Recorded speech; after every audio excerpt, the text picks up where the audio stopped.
ninguém volta para casa no teto do mundo. O Nepal, uma nação no sul da Ásia, é um país pequeno, com cerca de 147.516 quilômetros quadrados, quase do mesmo tamanho que o estado de Nova York, nos Estados Unidos. Impressionante, não é? E nesse pequeno pedaço de terra erguem-se 8 das 10 montanhas mais altas do planeta, incluindo o lendário Monte Everest. Mais de 75% do território nepalês é coberto por montanhas traiçoeiras, com a imponente cordilheira do Himalaia, geleiras suspensas e desfiladeiros profundos. Tudo isso cria uma fortaleza natural quase impenetrável, isolando o Nepal do resto do mundo. Talvez seja por isso que, apesar de estar espremido entre as duas superpotências asiáticas mais populosas e geopoliticamente ambiciosas, a China e a Índia, o Nepal nunca foi colonizado. Outra coisa que me deixa fascinado no Nepal é o clima. Depois de apenas algumas horas de viagem, você pode ir de uma região com neve o ano todo, parecida com o Alasca, para uma floresta tropical quase equatorial, como na Costa Rica. A mudança climática em função da altitude no Nepal é uma das mais singulares do mundo. Imagine só, você pode usar um casaco de neve pela manhã e trocá-lo por uma camiseta à tarde, quando a temperatura sobe mais de 30 graus Celsius. O Nepal tem uma população de cerca de 30 milhões de pessoas, mas é o lar de mais de 125 grupos étnicos, cada um com seus costumes, roupas e culinária. Essa diversidade não é resultado de imigração, mas sim algo que existe há centenas de anos dentro do próprio território nepalês. São mais de 120 línguas faladas, sendo o nepalês a língua oficial. Alguns grupos, como os Limbu e os Tamang, chegam a ter seus próprios sistemas de escrita. Curiosamente, muitas palavras locais são onomatopeicas, imitando sons da natureza, como o som de água corrente ou o canto dos pássaros na floresta, tornando a conversa muito mais viva.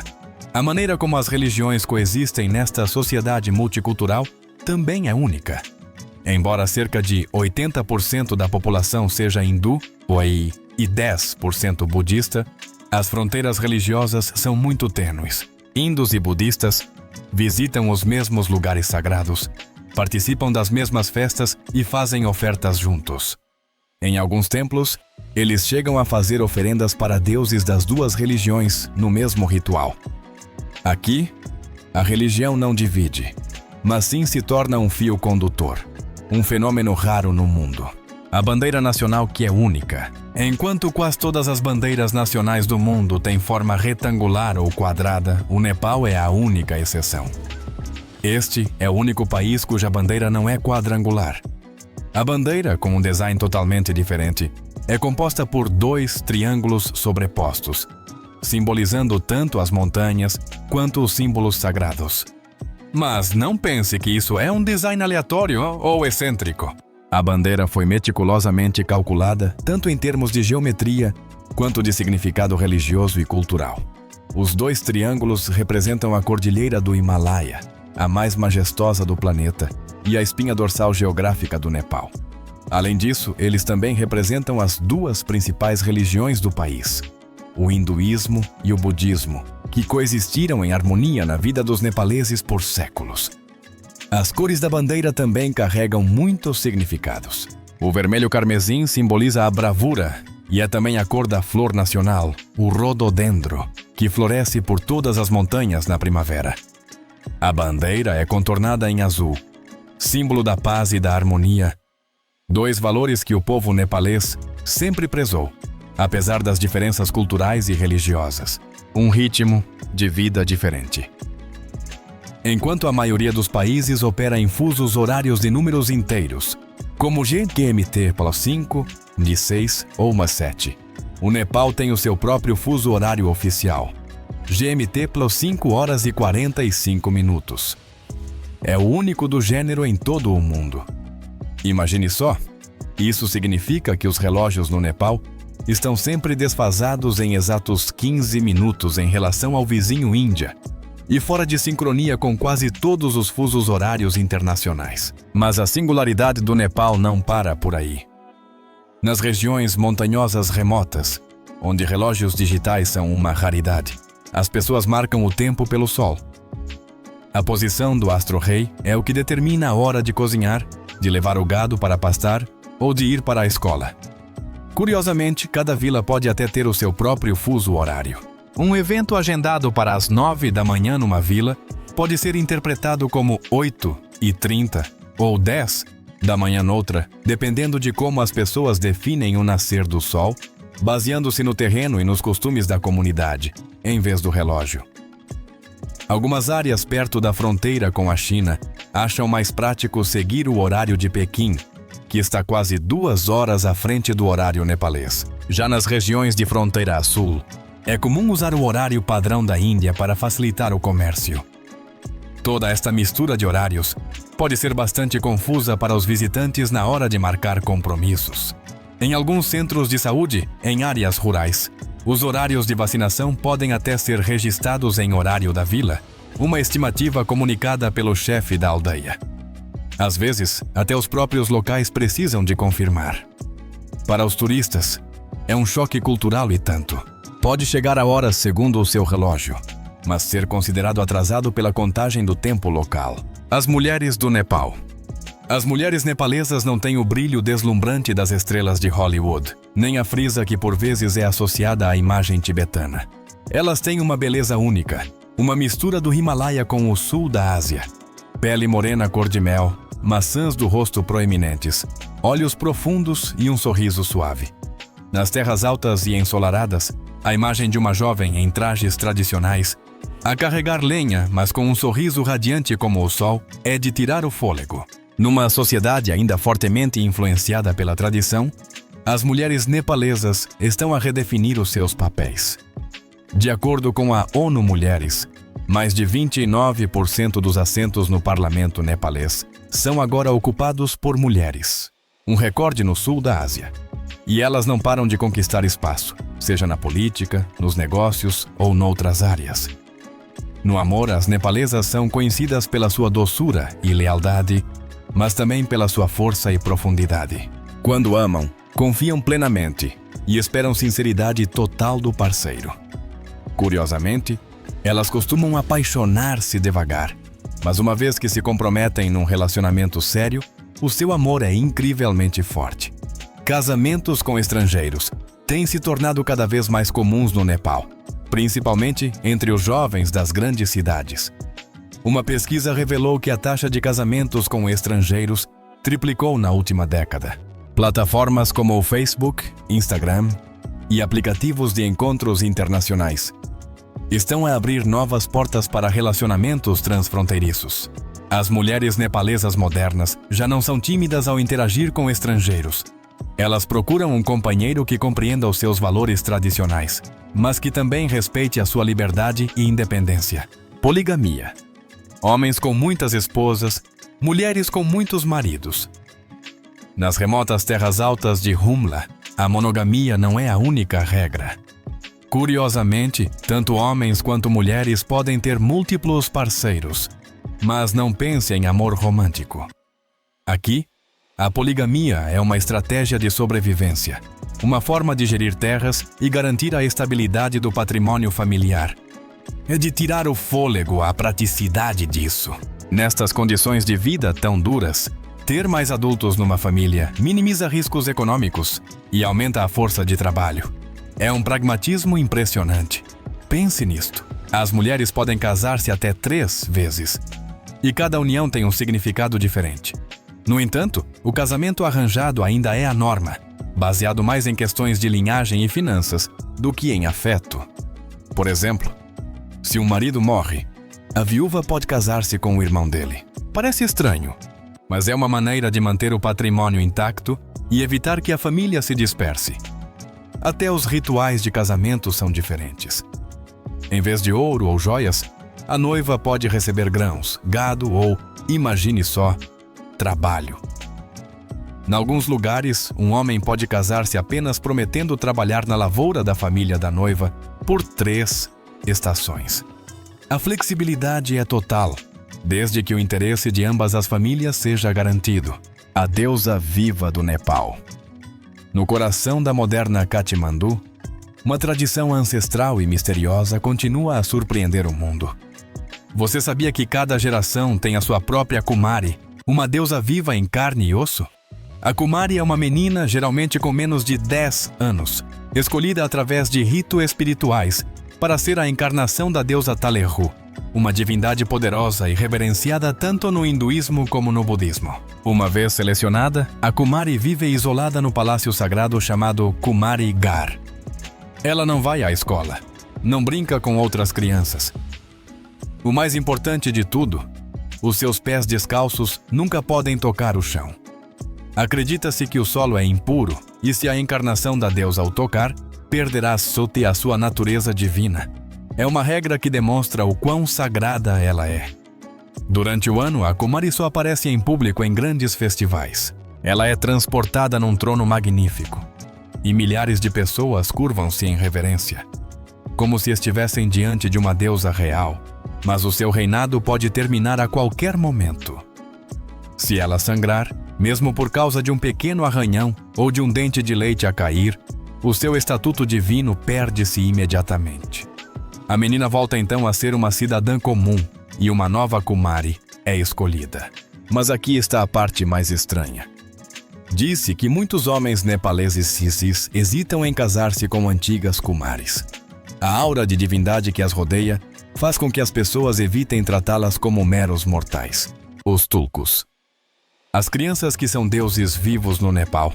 É algo bastante comum ver crianças de 3 anos a serem levadas para mosteiros. Para muitas famílias das montanhas, enviar um filho para se tornar um pequeno monge é visto como uma forma de fortalecer a sua moralidade e trazer bênçãos para toda a família. Em vez de irem para o jardim de infância, estes rapazes, com idades entre os 3 e os 5 anos, vestem as túnicas dos monges e vivem num ambiente sereno, onde o som dos sinos e o cheiro do incenso substituem as brincadeiras e o choro das crianças. Mas o que é realmente impressionante é que, curiosamente, algumas destas crianças são reconhecidas como reencarnações de lamas falecidos, os chamados tulkus no budismo tibetano. Quando um lama de alto escalão morre, os monges mais velhos procuram uma criança que mostre sinais particulares. Se for confirmada, essa criança é criada e venerada como a encarnação viva do lama que partiu. É de tirar o fôlego pensar que, mesmo antes de saberem o alfabeto, estes deuses vivos já começam a estudar a doutrina, a meditar e a participar em rituais, como se a sua vida anterior nunca tivesse terminado. O mais espantoso é que, apesar da pouca idade, estas crianças recebem uma reverência absoluta da comunidade. Imagine só, quando um pequeno tulku passa por uma aldeia, as pessoas curvam-se e juntam as mãos em sinal de respeito, como se estivessem a saudar um verdadeiro bodhisattva. A cena torna-se ainda mais mágica e até um pouco adorável, quando se vê um destes deuses vivos a chupar um chupa-chupa e a piscar os olhos com curiosidade de criança, mas ainda assim a aceitar a veneração como um ser iluminado. Os Sherpas, enquanto os viajantes se debatem com os seus tanques de oxigênio e pernas trêmulas nas encostas geladas, os Sherpas sobem o Everest com uma calma impressionante, carregando nas costas mais de 100 quilos de bagagem. Para eles, conquistar altitudes acima dos 8.000 metros não é uma façanha extraordinária, mas sim apenas parte do seu dia a dia. Os Sherpas vivem a mais de 3.000 metros de altitude, na região de Solukhumbu, onde o ar é rarefeito, as temperaturas estão abaixo de 0 e os ventos gelados uivam sem piedade. Viver continuamente neste ambiente extremo fez com que os seus corpos evoluíssem de uma forma única. O seu ritmo cardíaco é mais lento e os seus pulmões funcionam de forma mais eficiente, permitindo-lhes respirar melhor em condições de falta de oxigênio. A ciência explica isto como uma mutação genética, mas eles são mais conhecidos como os super-humanos do Himalaia. Nas expedições ao Everest, os Sherpas são a verdadeira alma de cada jornada. Eles são muito mais do que simples guias. Carregam tudo, desde tendas, tanques de oxigênio, comida, até a própria sobrevivência dos alpinistas. Sem eles, muitos sonhos de chegar ao topo do Everest teriam desaparecido a meio da escalada. A pista mais perigosa do mundo Se você sonha em caminhar até o acampamento base do Everest, o aeroporto Tenzing Hillary, em Lukla, é sua porta de entrada. E, ao mesmo tempo, seu primeiro grande desafio. Localizado a quase 2.850 metros de altitude, entre montanhas cobertas de neve eterna. Ele é conhecido como o aeroporto mais perigoso do mundo. A pista de pouso tem apenas 527 metros de comprimento, o que é cerca de 1/10 do que se vê em um aeroporto internacional comum, e possui uma inclinação de quase 12%. Isso exige que os pilotos façam um pouso com precisão milimétrica. O menor erro é fatal, pois não há margem para falhas em meio àquele terreno montanhoso e traiçoeiro. As aeronaves que chegam a Lukla não sobrevoam a área. Elas precisam se esgueirar perigosamente perto de penhascos íngremes, às vezes inclinando-se bruscamente, como se fossem pássaros desviando de um obstáculo. Imagine só a cena. Passageiros sentados perto das janelas, com uma vista clara de placas de gelo no topo das montanhas, sentindo a aeronave tremer violentamente, como se estivesse lutando para subir uma ladeira no ar. Para voar aqui, os pilotos precisam de habilidades especiais, quase como ninjas dos ares. Isso porque Lukla não tem sistema de piloto automático ou assistência de radar. Cada decolagem e pouso dependem inteiramente da experiência, dos reflexos rápidos e dos nervos de aço do piloto. Cada voo para Lukla é, de fato, uma verdadeira performance de sobrevivência no ar, onde o tempo pode mudar de um céu azul claro para um nevoeiro denso em um piscar de olhos. É de tirar o fôlego. Katmandu aninhada. No coração da majestosa cordilheira do Himalaia, a capital Katmandu não é apenas o centro cultural do Nepal, mas também é considerada um museu vivo. O Vale de Katmandu tem menos de 30 km², mas abriga 7 patrimônios mundiais da Unesco, junto com mais de 130 templos antigos, estupas budistas e palácios, todos misturados com mercados, cafés e até barbearias de rua.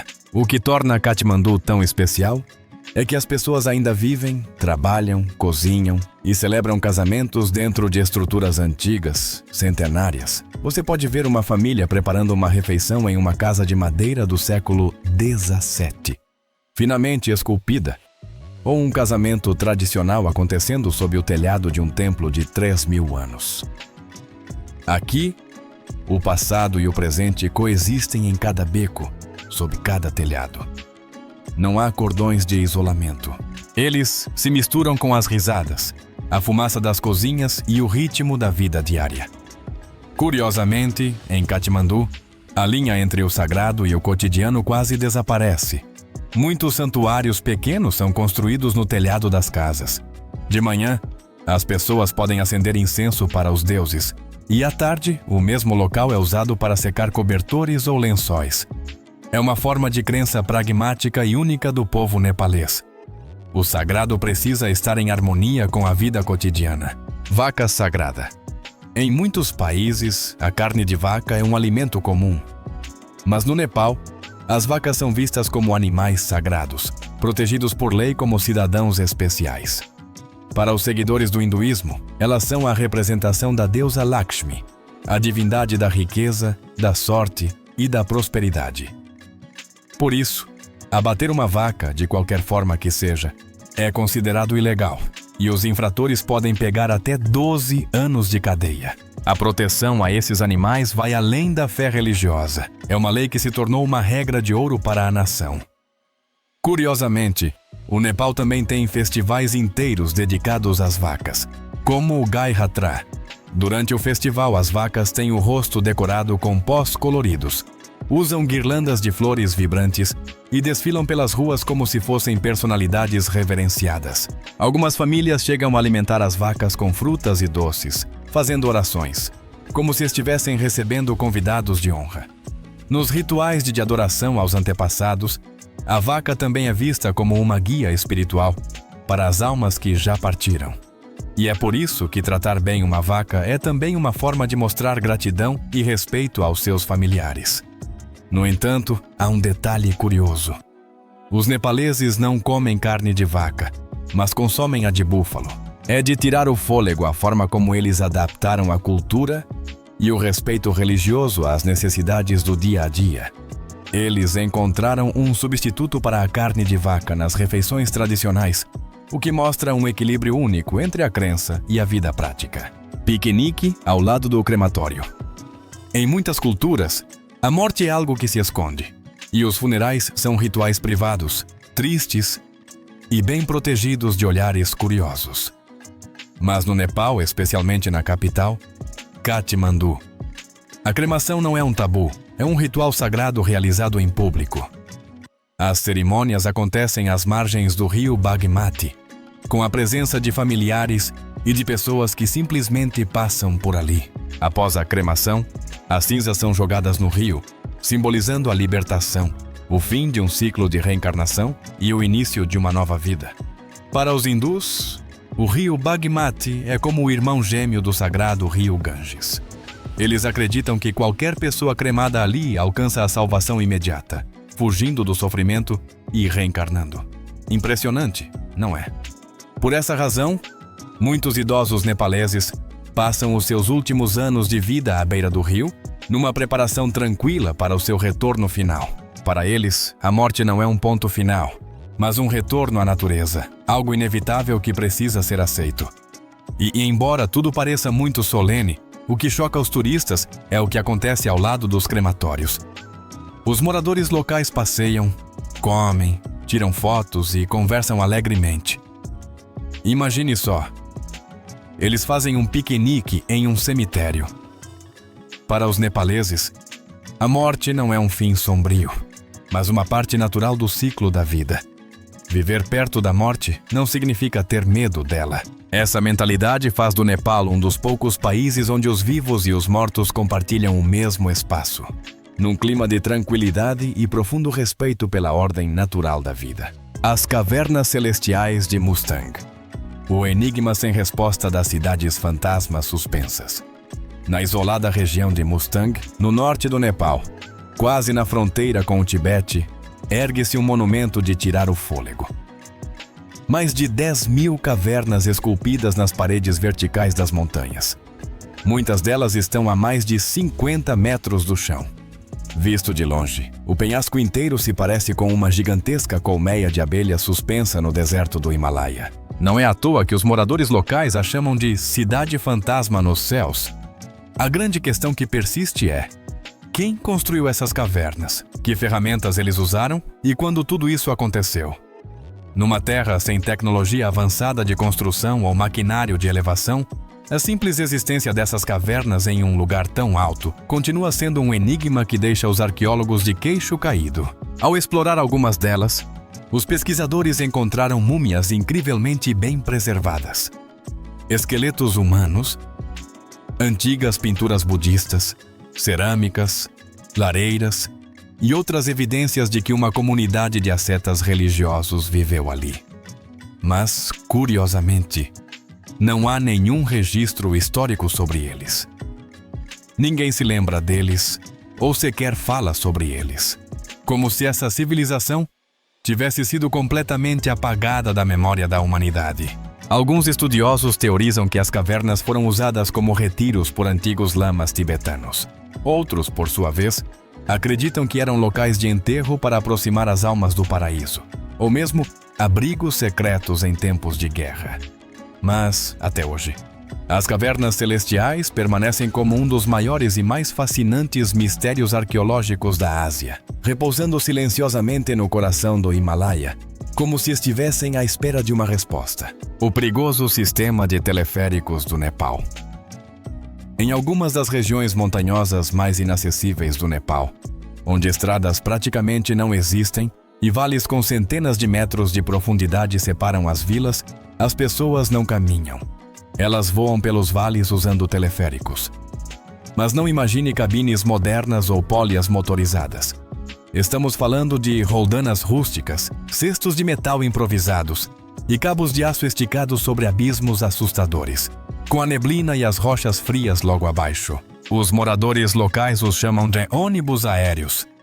E neles você não precisa de passagem, mas de muita coragem e braços fortes, com certeza. Esses teleféricos carregam de tudo, não apenas pessoas, mas gado, galinhas, sacos de arroz, madeira de construção e até mesmo caixões. Cada travessia é uma aventura de tirar o fôlego. Uma conexão frouxa ou uma roldana desalinhada pode fazer tudo cair em um desfiladeiro que parece não ter fim. Para os locais, essa é a realidade de cada dia. Mas para um viajante internacional, a cena parece saída de um filme de ação da vida real. E tem mais. Em muitas vilas remotas, os habitantes usam teleféricos manuais, um tipo de tirolesa improvisada. Eles seguram uma roldana acoplada ao cabo de aço com as próprias mãos e deslizam rapidamente para o outro lado do vale, sem cinto de segurança ou rede de proteção, apenas confiando em sua experiência e fé. Esses sistemas existem há décadas, servindo como a única corda salva-vidas a conectar essas vilas isoladas ao mundo exterior. Os nomes únicos do Nepal. Cada nome é uma história. Nas remotas montanhas do Nepal, é possível encontrar pessoas que não têm sobrenome, certidão de nascimento ou qualquer documento oficial. E curiosamente, os seus nomes podem ser toda uma história. Ao contrário da maioria do mundo, onde nome e sobrenome estão ligados a registros legais, muitos nepaleses escolhem os seus nomes com base em acontecimentos que ocorreram no momento em que nasceram, como uma forma de marcar um momento importante nas suas vidas. Por exemplo, um bebê que nasceu durante uma tempestade pode ser chamado de Bara, que significa chuva. Se a criança nascer durante um deslizamento de terra, os pais podem dar o nome de Pahiro, que significa deslizamento. E alguns nomes soam como páginas de um diário, como Não cheguei a tempo à clínica. Sim, é isso mesmo. Esse é um nome nepalês real. Em muitas aldeias, as pessoas não precisam de certidões de nascimento ou de procedimentos administrativos complicados. Podem viver a vida inteira com alcunhas, por vezes apenas uma palavra aleatória dada por um vizinho, como fogo, luz ou cesto. Só quando precisam de documentos oficiais é que escolhem um nome mais formal. Mesmo assim, continuam a ser chamados pelos seus nomes antigos e familiares no dia a dia. O mais interessante é que muitos nomes no Nepal também se baseiam no estado de espírito dos pais no momento do nascimento. Se os pais estão felizes, o nome da criança pode ser Esperança ou Luz.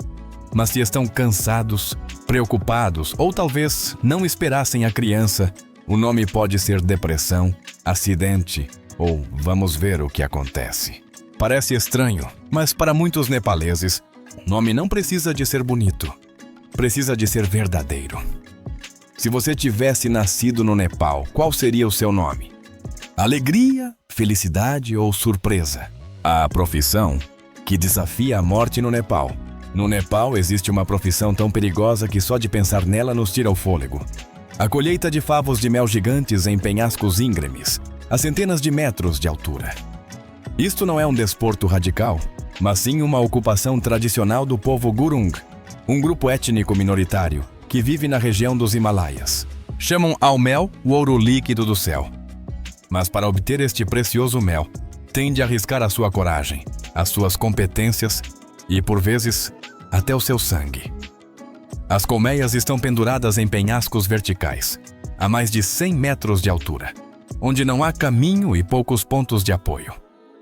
Os Gurung não usam equipamento de proteção moderno, nem mesmo um chapéu com rede. Simplesmente prendem uma corda à volta da cintura e descem o penhasco com escadas de corda rudimentares. Uma mão serve para manter o equilíbrio, enquanto a outra utiliza o fumo para afugentar as abelhas e uma faca longa para cortar o favo. Cada época de caça ao mel selvagem é um desafio assustador, como uma cena de ação de arrepiar os pelos num filme de Hollywood. As abelhas são famosas pela sua agressividade, atacando incessantemente com os seus ferrões venenosos. Não é raro os coletores de mel serem picados por centenas de abelhas. Os penhascos também são muito escorregadios, e um pequeno passo em falso pode levar a consequências desastrosas. Apesar disso, o povo Gurung persiste neste trabalho perigoso, pois é o principal meio de subsistência para a sua comunidade. Para eles, cada colheita bem-sucedida é uma vitória retumbante sobre a dureza da natureza. é de tirar o fôlego. O mel, pelo qual eles arriscam tanto, é claro, também é muito especial. Ele vem de abelhas que se alimentam do néctar de rododendros brancos, o que cria um tipo de mel que pode causar alucinações leves se consumido em excesso. Os habitantes locais chamam-lhe mel louco e é frequentemente utilizado na medicina tradicional para aliviar dores, acalmar os nervos e aumentar a vitalidade. No mercado internacional, 1 litro deste mel pode ser vendido por algumas centenas de dólares. No entanto, embora o preço seja elevado, apenas um pequeno número de pessoas se atreve a subir e a recolher. E a maioria delas é do povo Gurung. Festivais únicos do Nepal. Imagine só um país onde não apenas as pessoas são celebradas, mas também os animais. Bem-vindo ao Festival Tihar no Nepal. É uma celebração de 5 dias, onde cães, corvos e vacas têm seu próprio dia especial de homenagem. É de tirar o fôlego a forma como os nepaleses tratam esses animais. Eles pintam as testas dos cães, colocam-lhes grinaldas de flores e oferecem-lhes comida, tratando-os como verdadeiros deuses protetores. Curiosamente, os cães são vistos como criaturas leais, guias das almas para o outro mundo. Por isso, no dia deles, são mimados como se fossem deidades antigas. Mas não é só isso. O Nepal também nos presenteia com o Holi, o Festival das Cores. As ruas se transformam num rio de gente, onde todos atiram pó colorido uns nos outros, numa festa contagiante. Pode estar a caminhar com a sua roupa branca, e em apenas 5 minutos, já se transformou numa obra de arte ambulante. Estranhos tornam-se amigos no meio das gargalhadas e de incontáveis fotos vibrantes. O Holi não é apenas uma festa, é um símbolo de perdão, de união e de pura alegria de viver. E mais recentemente, o Nepal também começou a organizar um festival de balões de ar quente em Pokhara, onde mais de 25 balões coloridos enchem o céu azul sobre o lago, criando uma paisagem de conto de fadas. É uma maneira engenhosa de promover o turismo, ao mesmo tempo que oferece a chance de admirar a beleza romântica dos Himalaias lá do alto. Destinos no Nepal. O Nepal é muito mais do que apenas os Himalaias e o Monte Everest. É um paraíso para quem ama exploração, cultura e espiritualidade. Prepare-se para conhecer alguns dos lugares mais emblemáticos que simplesmente não pode perder. Primeiro, temos Pokhara, talvez a cidade mais romântica do país. Fica a cerca de 200 quilômetros de Katmandu e é famosa pelo seu lago Phewa, de águas límpidas, que reflete a majestosa cordilheira de Annapurna coberta de neve. É um cenário de paz e serenidade. Pokhara também é um centro de desportos de aventura. Pode fazer parapente, caiaque, escalada e trilhas, tudo num único lugar. Com a sua beleza tranquila e clima agradável, muitos a chamam de Suíça da Ásia, mas com um toque extra de mistério. A seguir, a mágica Janakpur, uma cidade mergulhada na mitologia hindu. Diz a lenda que foi aqui que nasceu a deusa Sita, esposa do senhor Rama, da epopeia Ramayana. O coração da cidade é o templo de Janak Mandir, uma estrutura impressionante, que parece um palácio e atrai milhares de peregrinos da Índia todos os anos.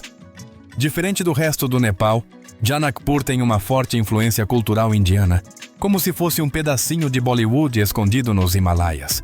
E por último, mas não menos importante, Lumbini, o local de nascimento do Buda Siddhartha Gautama, um patrimônio mundial da Unesco. O jardim sereno de Maya Devi, a histórica coluna de Ashoka, e as dezenas de mosteiros internacionais de países como Tailândia, Japão e Myanmar criam um espaço de meditação com um significado global. Para milhões de budistas, este é um dos locais de peregrinação mais importantes do mundo. Culinária do Nepal.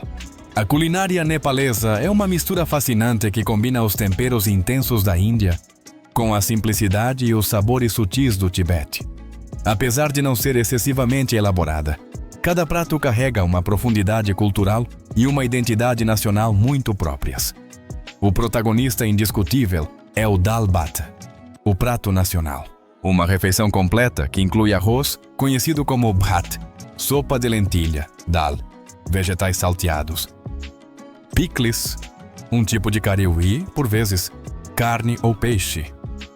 É o prato mais presente nas mesas nepalesas, tanto nas cidades quanto nas montanhas. O povo come dal bhat 2 vezes por dia, todos os dias. Chegou ao ponto de criarem um ditado popular: Dal bhat power 24 hours. Impressionante, não é? Além do dal bhat, o momo, uma espécie de pastel himalaio, é o lanche favorito da nação. Com origem tibetana, o momo tem uma massa fina recheada com carne moída, gengibre, alho e cebola. Geralmente cozido no vapor ou frito, ele é servido com um molho de tomate picante. Muitos viajantes o chamam de o dim sum dos Himalaias. É de tirar o fôlego de tão bom. Quando o frio aperta, o tukba se torna o centro das atenções. Esta sopa de macarrão quente, com um caldo rico preparado com carne e vegetais, é a escolha perfeita para os moradores das montanhas se aquecerem de dentro para fora. E para os mais aventureiros, o Chong e o Roxy são 2 bebidas locais que valem a pena provar. O Chong é um vinho de arroz fermentado leve que pode ser apreciado tanto frio quanto quente. Já o Roxy é uma bebida destilada, transparente e forte, uma versão himalaia de aguardente de arroz que costuma ser servida em casamentos, celebrações e em conversas casuais ao redor de uma fogueira. Custo de viagem surpreendentemente acessível. O Nepal é um dos poucos destinos onde você pode se alimentar o dia todo, dormir aos pés dos Himalaias e se locomover pela cidade, gastando menos do que uma única refeição de fast food no Ocidente. Uma refeição tradicional como o dal bhat custa cerca de $1. E o melhor é que você geralmente pode pedir mais arroz e sopa de graça até se sentir completamente satisfeito. Se quiser variar, imagine só, você pode comer momo no café da manhã, um prato de arroz com vegetais no almoço e tukba no jantar. Tudo isso por menos de $3 por dia. A alimentação no Nepal é como um buffet acessível, de qualidade garantida. A hospedagem também surpreende. As homestays ao longo de trilhas como Annapurna ou Langetang custam entre $8 e $10 por noite, com o bônus de uma vista deslumbrante das montanhas nevadas logo na sua janela. Curiosamente, alguns lugares até oferecem a acomodação de graça, desde que você se alimente por lá. É um modelo de dormir de graça, pagar pela comida, que os mochileiros adoram. Os custos de transporte também vão te deixar de boca aberta. Um ônibus local custa apenas entre $0,2 e $0,5 por viagem, enquanto um táxi na cidade custa cerca de $2 a $4. Com $25 a $30, você pode até alugar um carro particular por um dia inteiro no Vale de Katmandu, visitando desde templos antigos até vilarejos de artesãos. E não para por aí. Um lenço de lã de iaque artesanal custa entre $2 e $3. E uma jaqueta quente Sherpa de boa qualidade pode sair por menos de $10. Itens que parecem caros, mas têm preços incrivelmente acessíveis. Portanto, com cerca de $300 a $400, você pode explorar este país por 2 semanas. Então, juntos, exploramos 20 fatos fascinantes sobre o Nepal. Espero que o que compartilhamos tenha te dado uma nova e mais profunda perspectiva sobre esta terra mágica.